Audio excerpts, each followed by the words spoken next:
কেমন? ফাটাফাটি, ব্যবসা করলে প্রফিটই প্রফিট। আরে বাহ, এটা তো ভালো বলেছো মনি।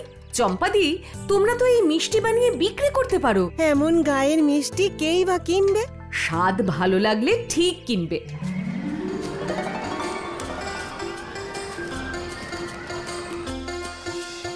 দুটো দিন এখানেই দাঁড়িয়ে খাবো।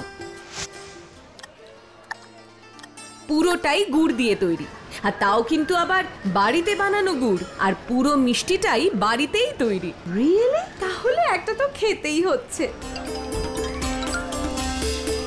বৌদি, এখনো তো মেলা শেষ হতে 3 ঘন্টা বাকি, মিষ্টি তো সব শেষ, এবার কি হবে? কি আবার হবে? কালকের জন্য 100 জায়গায় 200 মিষ্টি বানাতে হবে। এই যে বাবু, এটাই সেই ক্ষীর পুটলি, যে মিষ্টিটার কথা আপনাকে বলেছিলাম। এই মিষ্টি দোকানে রাখলে না, দোকানের লাভ আকাশ ছোঁয়া হবে। কই দেখি দেখি দেখি। হ্যাঁ,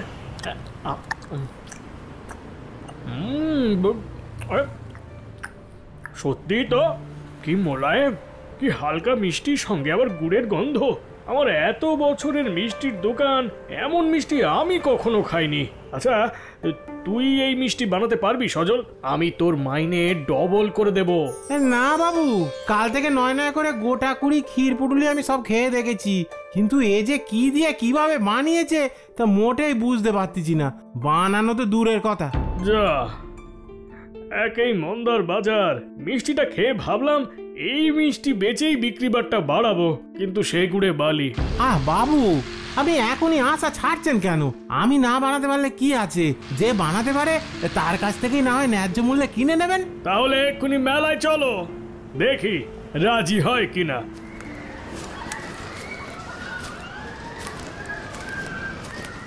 এই যে বৌদি, সবাইকে একটা করে ক্ষীর পুঁটুলি দাও। আমার মুখে ক্ষীর পুঁটুলির প্রশংসা শুনে ওরা খুব এক্সাইটেড। আমি শিওর এবার ওরা খেয়েও অন্যদের কাছে ক্ষীর পুঁটুলির প্রশংসা করবে। আমায় 10 পিস ক্ষীর পুটুলি দেবেন। এক্ষুনি দিচ্ছি। তোরা বাড়ির জন্য নিতে চাইলে এক্ষুনি নিয়ে যা, 1 ঘন্টা পরে এলে কিন্তু একটাও পাবি না। আমিও কাল পাইনি। আমি আপনাদের কাছে একটা প্রস্তাব নিয়ে এসেছিলাম আর কি। হ্যাঁ, বলুন না। বোঝেনি তো, আজকালকার কেক পেস্ট্রির সঙ্গে প্রতিযোগিতায় আমাদের বাঙালি মিষ্টি দিন দিন কোন ঠাসা হয়ে পড়ছে। এখন এরকম নতুন ধরনের মিষ্টি যদি বাজারে আসে, তাহলে লোকজন আবার বাঙালি মিষ্টির দিকে ঝুঁকবে। এই মিষ্টির রেসিপি? আমাদের রেসিপি টেসিপি লাগবে না, আপনারা মিষ্টি বানিয়ে সাপ্লাই করবেন, আমরা সেটা আমাদের দোকানে বেচবো। দোকানে তো ফাঁকা কেন? এখন না স্যার, দোকান তো পরশু থেকেই ফাঁকা। সর্বনাশ, এই এত বড় চেইন আমাদের দোকানের, এরকম চলতে থাকলে তো দোকান লাটে উঠবে।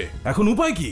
উপায় একটাই স্যার, যে করেই হোক ওই ক্ষীর পুটুলি আমাদের দোকানে চাই। যা, এরকম একটা ইন্টারন্যাশনাল লেভেলের কেক শপে ওসব ক্ষীর পুটুলি টুটুলি রাখা যায় নাকি? স্যার, ওটা কোনো ব্যাপারই না। আর কদিন পরে দেখবেন পিৎজাও মুড়ি ঘন্ট ফ্লেভারে পাওয়া যাবে। আমাদের শুধু রেসিপিটা জোগাড় করতে হবে স্যার, তারপর ওই একটু চকলেট টকলেট অ্যাড করে একখানা বেড়ে ইংলিশ নাম দিয়ে দিলেই ব্যাস, দেখবেন হয়ে গেছে। ও, গুড আইডিয়া। তাহলে রেসিপিটা জোগাড় করো। চম্পাদি, হ্যাঁ বলছি কি, তোমাদের ওই ক্ষীর পুটুলির রেসিপিটা আমাদের দোকানকে বিক্রি করবে? আমাদের ম্যানেজার কিন্তু ভালো দাম দেবে বলেছে। হ্যাঁ এই ছেলে শোনো, তুমি আমাকে টাকা দেখাতে এসো না, ও রেসিপি আমরা বেচবো না।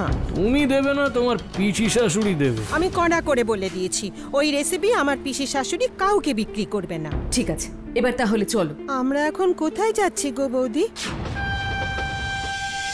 এই রহস্য মরার আগে আমি আমার চম্পা বৌমাকে দিয়ে যাব।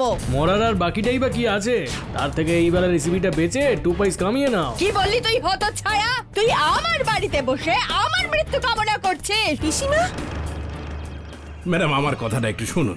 আমার শোনাশুনির কিচ্ছু নেই, আপনারা আসুন।